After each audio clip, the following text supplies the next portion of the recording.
Assalomu alaykum hurmatli talabalar. Bugun amaliy matematika fanidan navbatdagi ma'ruza mashg'ulotimizni boshlaymiz. Bugungi mavzuimiz funksiya hosilasi va differensiali. Rejalarimiz quyidagicha: birinchisi funksiyaning nuqtada uzluksizligi. Ikkinchisi hosila tushunchasi. Uchinchisi hosilani topish algoritmi. To'rtinchi rejamiz unga doir misollar. Beshinchisi hosilalar jadvali. Oltinchisi hosilaning fizik ma'nosi.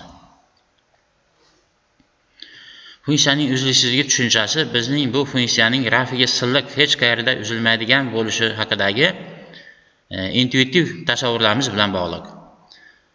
Bunday y barobar fx funksiyaning grafikini qaralayotganimizda va ko'ramizki, argumentning x0 ga yaqin qiymatlariga funksiyaning x0 dagi qiymatiga yaqin qiymatlar to'g'ri keladi. Agar x erkli o'zgaruvchi x0 nuqtada yaqinlashsa, funksiyaning qiymati funksiyaning x0 dagi qiymatiga chegaralanmagan holda yaqinlashadi. Mana quyida uni shaklini ko'rib turibmiz. X x0 ga yaqinlashganda esa fx fx0 ga yaqinlashadi. Endi funksiyaning uzluksizligi tushunchasini qat'iy ta'rifini beramiz. Ushbu shartlar o'rinli bo'lsa, y barobar fx funksiya x0 nuqtada uzluksiz deyiladi. Birinchisi, funksiya x0 nuqtada va bu nuqtaning o'z ichiga oluvchi biror atrofda aniqlangan. Ikkinchisi, funksiyada limitga ega. Funksiyaning x0 ga intilgandagi limiti funksiyaning x0 nuqtadagi qiymatiga teng, ya'ni limit x0 ga intilganda fx teng fx0.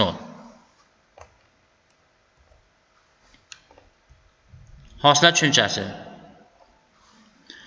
Qandaydir AB oralikda berilgan y barobar fx funksiyaning shu oralikka tegishli qandaydir x nuqtasidagi hosilasi deb, shu nuqtadagi funksiya orttirmasining argumentning mos orttirmasiga nisbatining argument orttirmasi 0 ga intilgandagi limitiga aytiladi. Ya'ni funksiya hosilasini f'(x) desak, f'(x) teng limit delta x 0 ga intilganda delta f taqsim delta x. Bu yerda delta f funksiya orttirmasi, delta x esa argument orttirmasi. Hosilani topish differensiallash ham deb ataladi. Hosila tushunchasi. Mana bu yerda y barobar fx funksiyani grafikini chizyapmiz. x0 nuqtada fx0 ga teng. x0 ga delta x orttirma beramiz. Buni argument orttirmasi deyiladi. O'z navbatida funksiya ham delta f orttirma oladi. Hosilani topish algoritmi. Birinchisi, tayin bir x0 uchun fx0 ni topamiz. Keyin esa x0 argumentga delta x orttirma beramiz va x plus delta x nuqta uchun fx0 plus delta x ni hisoblaymiz. Keyingisi funksiya orttirmasini hisoblaymiz. Funksiya orttirmasi esa delta f teng fx0 plus delta x minus fx0. Keyingisi delta f taqsim delta x kasrini chizib olamiz. Keyin esa limitga o'tamiz. Limit delta x 0 ga intilganda delta f taqsim delta x ni hisoblaymiz. Agar bu limit biror songa intilsa, bu sonni fx funksiyasining x0 nuqtadagi hosilasi deyiladi. Misol ko'ramiz. Y barobar kx plus b chiziqli funksiyaning x0 nuqtadagi hosilasini topamiz. Birinchi fx0 ni hisoblab olyapmiz. Kx0 plus b. x0 plus delta x ni hisoblaymiz. Kx0 plus delta x plus b. Uchinchi qadamda funksiya orttirmasini delta f ni hisoblayapmiz. Mana bu esa k delta x chiqyapti. To'rtinchi qadamda esa delta f taqsim delta x kasrini chizib olyapmiz. Delta x lar qisqarib k ga teng chiqyapti. Beshinchi qadam limitga o'tamiz. Bu kasrdan limitga o'tsak, limit delta x 0 ga intilganda k teng k chiqyapti. Demak, biz xulosa qilamizki, kx plus b chiziqli funksiyaning hosilasi k ga teng ekan. Y barobar s funksiyani ko'ramiz. Bu yerda s o'zgarmas. Shu funksiyaning x0 nuqtadagi hosilasini toping. Yuqoridagi hosila topish algoritmidan topamiz. fx0 teng s. fx0 plus delta x teng s. Delta f funksiya orttirmasi s minus s teng 0 bo'lyapti. Kasrini chizib olamiz. 0 taqsim delta x teng 0. Beshinchi, limit delta x 0 ga intilganda delta f taqsim delta x teng limit delta x 0 ga kelganda 0 teng 0. Xulosa qilamiz. S o'zgarmasning hosilasi 0 ga teng. Y barobar x kvadrat funksiyaning x0 nuqtadagi hosilasini toping. Birinchi qadamda fx0 hisoblayapmiz, x0 ning kvadrati. F x0 plus delta x ning kvadrati. Delta f funksiya otirmasini hisoblayapmiz. U esa 2x0 delta x plus delta x kvadrat chiqdi. Delta f taqsim delta x kasrini tuzib olyapmiz. Bu esa 2x0 plus delta x chiqdi. Kasrdan limitga o'tamiz. Delta x ni 0 ga intiltirsak, bu limit 2x 0 ga intiladi.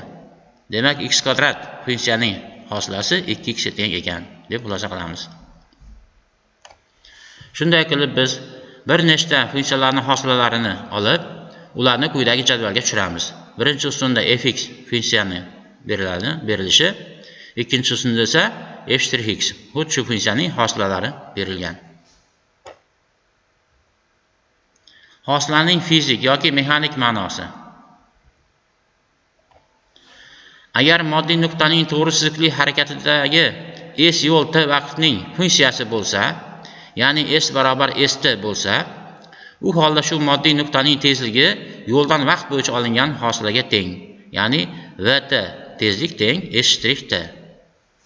Hosila t vaqtdagi oniy tezlikni ifodalaydi.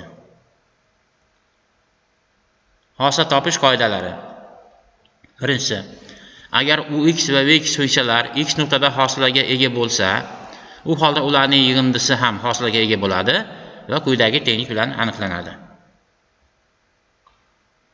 Ikkinchisi, agar ux funksiya x nuqtada hosilaga ega bo'lsa va s o'zgarmas son bo'lsa, u holda s ko'paytirilgan ux teng s hosiladan tashqariga chiqib, s ko'paytirilgan u' bo'ladi.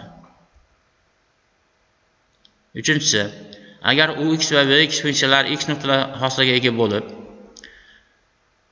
u holda ux ko'paytirilgan vx ko'paytma ham shu nuqtada hosilaga ega bo'ladi va quyidagi tenglik bilan aniqlanadi. Agar vx funksiya x nuqtada hosilaga ega va vx 0 dan farqli bo'lsa, u holda 1 bo'lingan vx funksiya ham shu nuqtada hosilaga ega bo'ladi va 1 bo'lingan v ning hosilasi teng minusdan v' taqsim v kvadrat formula bilan hisoblanadi. Agar ux va vx funksiyalar x nuqtada hosilaga ega va vx 0 dan farqli bo'lsa, u holda ux bo'lingan vx funksiya ham shu nuqtada hosilaga ega bo'ladi va quyidagi formula bilan aniqlanadi. U taqsim v ning hosilasi teng u'(v minus u') bo'lingan v kvadrat formula bilan hisoblanadi. Murakkab funksiyaning hosilasi. F jx ning hosilasi f'(jx ko'paytirilgan j'(x). Ya'ni murakkab funksiyadan hosil olish uchun funksiyadan hosil olib, uning argumenti ham biror funksiya bo'lganligi uchun undan ham hosil olib ko'paytirib qo'yiladi. Misol, 5x minus 3 ning kubidan hosil olish uchun avvalo darajali funksiya sifatida hosil olib, 3 ni oldiga tushirib, 5x minus 3 ning kvadrati va asos 5x minus 3 dan ham hosil olib ko'paytirib qo'yiladi. Natijada quyidagicha natija olinadi. Ikkinchisi, sinus 4x plus 8 ning hosilasi. Sinus x o'zi funksiya, argumentdagi 4x plus 8 ham hosila bo'lganligi uchun sinus bo'yicha hosil olamizda, keyin argumentdan hosil olib uni ko'paytirib qo'yamiz. Natijada quyidagicha natija chiqadi. Nazorat savollari. Bu savollarga javob topib yozasizlar va bu bilan o'tilgan ma'ruza mustahkamlanadi. Shuning bilan bugungi darsimizni yakunlaymiz. Kelgusi darslarda uchrashguncha salomat bo'linglar.